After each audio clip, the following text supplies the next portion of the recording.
Assalamualaikum warahmatullahi wabarakatuh. Perkenalkan, nama saya Nurul Latif.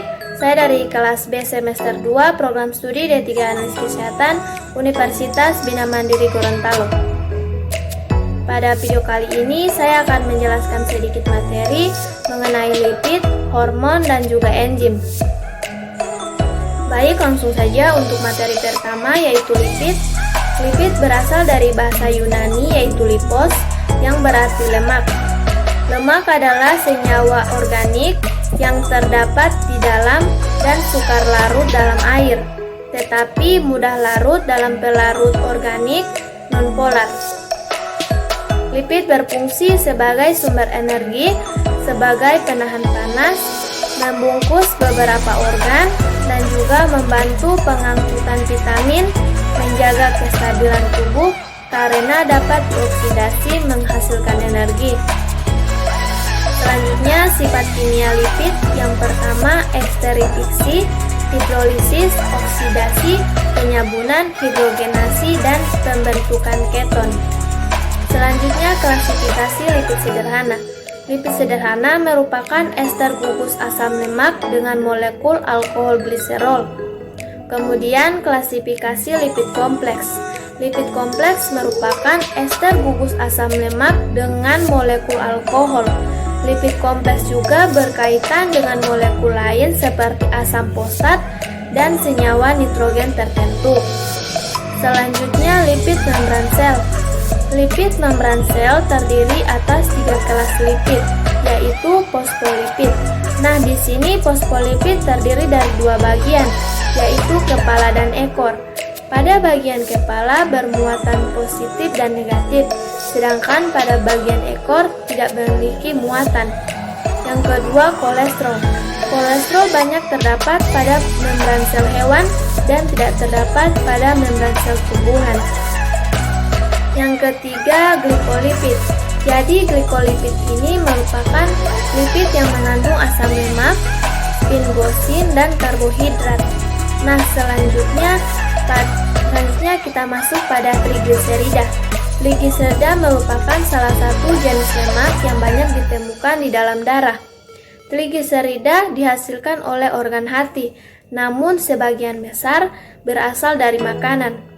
Setiap lemak yang tidak dibutuhkan oleh tubuh akan diubah menjadi trigliserida dan disimpan di sel lemak.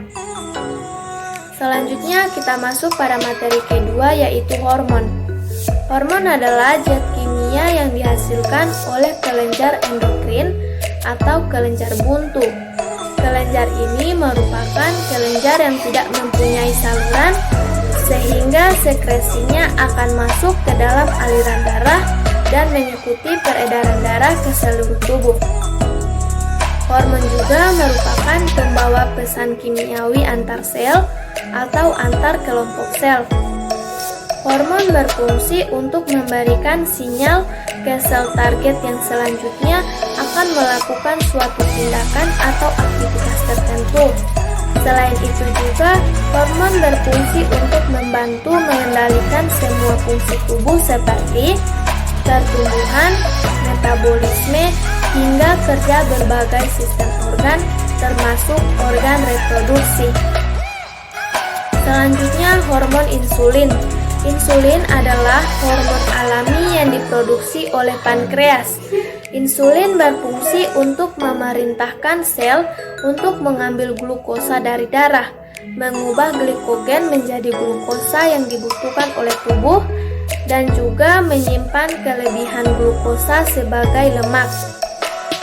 Kemudian cara kerja dari insulin ini yaitu memberi sinyal kepada pankreas untuk memproduksi hormon insulin.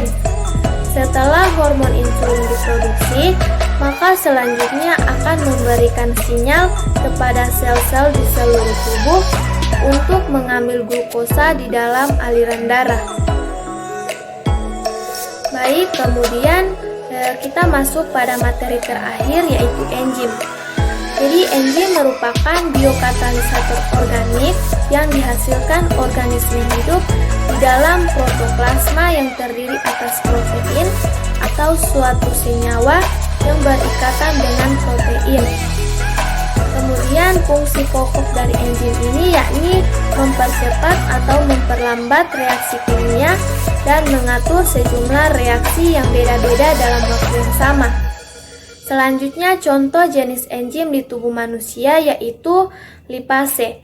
Lipase merupakan sekelompok enzim yang membantu mencerna lemak di usus.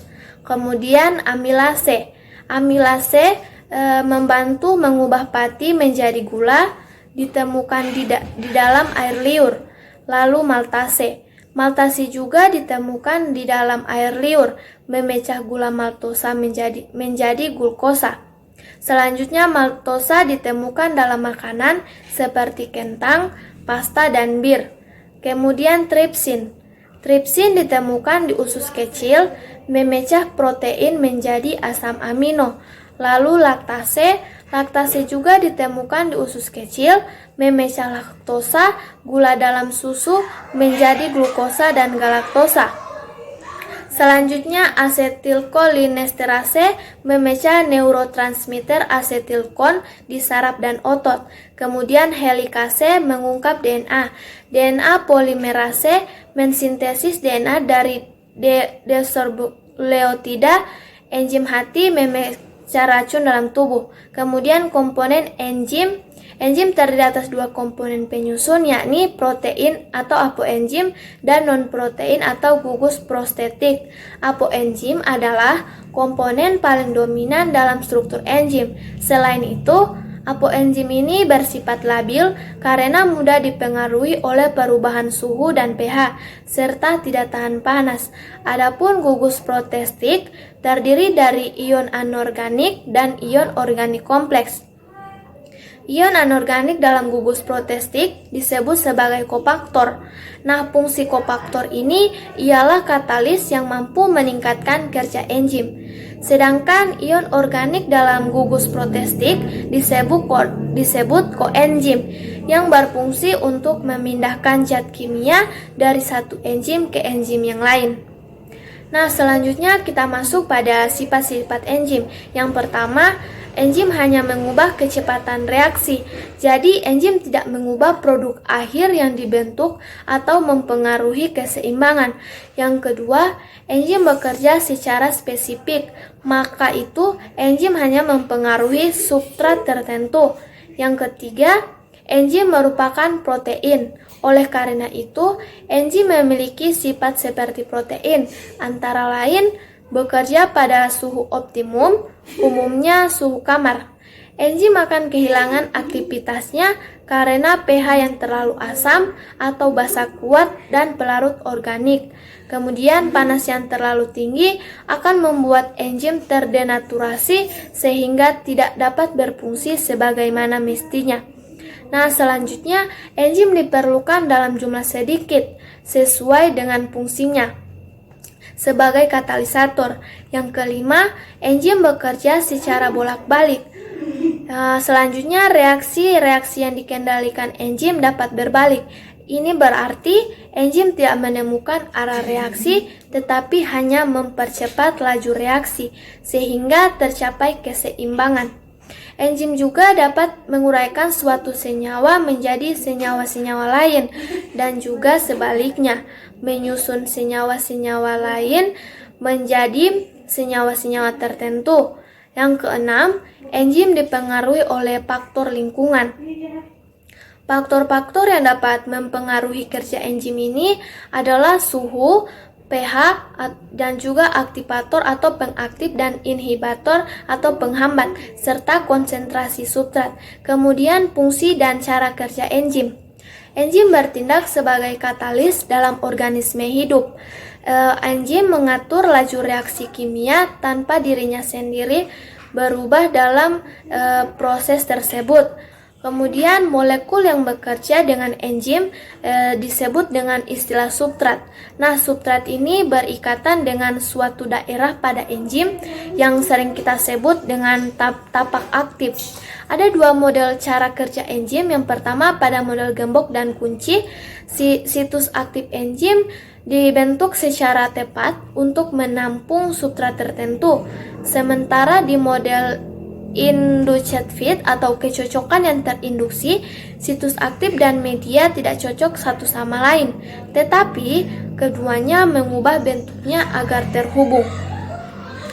Nah, baik, itulah penyampaian materi dari saya. Lebih dan kurangnya saya mohon maaf. Assalamualaikum warahmatullahi wabarakatuh. Terima kasih.